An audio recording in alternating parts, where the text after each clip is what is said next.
ভারতের দক্ষিণ থেকে উঠে আসছে এক সিংহের গর্জন। সিনেমার পর্দা কাঁপানো সেই থালাপতি বিজয় এবার রাজনীতির ময়দান কাঁপাচ্ছেন।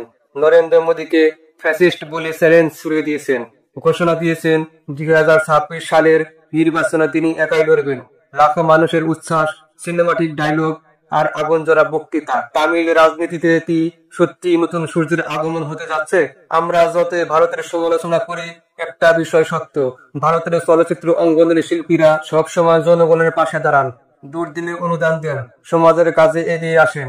আর আমাদের দেশের তারকাদের নিয়ে আলোচনা হয় কে কয়টা বিয়ে করেছে বা কার ছবি পোস্ট করেছে। আজকের আলোচনার মূল চরিত্র ভারতের দক্ষিণের সুপারস্টার থালাপতি বিজয়। সিনেমায় তিনি যতটা জনপ্রিয়, এখন রাজনীতিতেও তিনি সেই জনপ্রিয়তা নিয়ে হাজির হয়েছেন। সিনেমা ছেড়ে তিনি নিজেই একটি রাজনৈতিক দল গঠন করেছেন। তার দলের নাম তামিলাগা ভেত্তি কাজগাম বা টিভিকে। সম্প্রতি মাদুরাইয়ে একটি বিশাল জনসভায় তিনি বিজেপিকে ফ্যাসিস্ট দল বলে আখ্যা দেন। এমনকি প্রধানমন্ত্রী নরেন্দ্র মোদীকেও সরাসরি চ্যালেঞ্জ ছুড়ে দেন।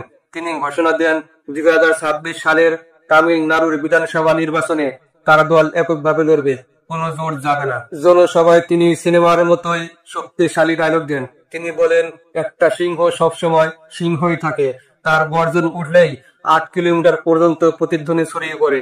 সিংহ শিকারের জন্য বের হয়, বিনোদনের জন্য নয়। বনে যত শিয়াল থাকুক, রাজা কিন্তু একটাই, সেটা হলো সিংহ। জনপ্রিয়তা শুধু সিনেমাতেই নয়, তার সামাজিক কর্মকাণ্ডও বড় ভূমিকা রেখেছে। হাসপাতাল নির্মাণ, পানি সরবরাহ, এতিমখানার দায়িত্ব নেওয়া, দরিদ্র পরিবারকে সহায়তা করা, এসব কাজ তাকে মানুষের হৃদয়ের খুব কাছে নিয়ে গেছে। ভারতের অন্য শীর্ষ তারকারাও ঠিক এভাবেই সমাজের পাশে থাকেন। ভারতের জনগণ এখন চাইছে থালাপতি বিজয় যেন বাস্তব জীবনেও সিনেমার নায়কের মতো প্রমাণ রাখেন। দেখা যাক 2026 সালের নির্বাচনে থালাপতি বিজয় কতটা সাফল্য পান।